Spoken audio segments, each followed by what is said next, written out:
Hi, I'm Joel Reedy, a founding attorney at Cornerstone Law Firm, and today I want to talk to you about the charge of simple assault, which is found at Section 2701 of the Pennsylvania Crimes Code. Simple assault can be charged in three different situations, and I'm going to read them to you.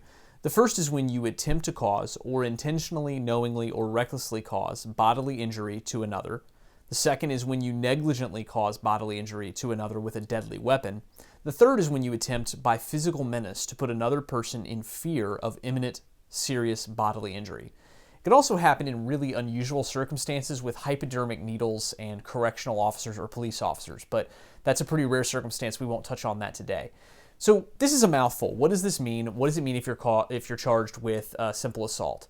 The first thing is you got to figure out whether this charge is based on you having a deadly weapon or whether it's only a charge that's based on you getting into a scuffle or a fight. Even if you and someone else mutually agree to fight each other, even if it's you and a person who used to be your friend who get into a fight in the street, you can still be charged with simple assault. In my experience, simple assault charges are best defended when we can show, though, that you are acting in self-defense or defense of another person. I'll give you an example. A couple years ago, I had a charge where my client was attacked in a parking lot by someone who had been a former coworker who was screaming at her and basically threatened her and her whole family. She ended up coming up and taking a swing at my client, and then my client started fighting her. Unfortunately, someone started recording right after the first swing, which caused it to look like my client was the aggressor. We were able to find witnesses who were able to testify and show that that's not what had happened.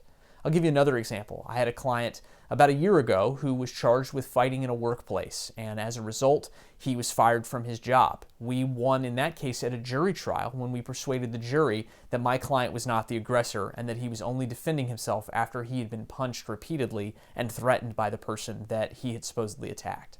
Simple assault charges are very important to handle the right way. They will absolutely bar you in many cases from getting jobs in the future if you're convicted, and they set up a criminal record that looks very bad the next time that you're charged with a crime wrongly. So it's important not to just plead guilty.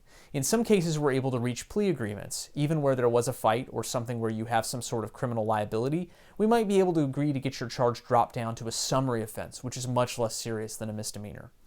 The important takeaway from all of this is that if you're charged with a crime, you should talk to a criminal defense attorney. At Cornerstone Law Firm, we help criminal defense clients every day with their charges. Give us a call and let us know how we can help you with your specific situation.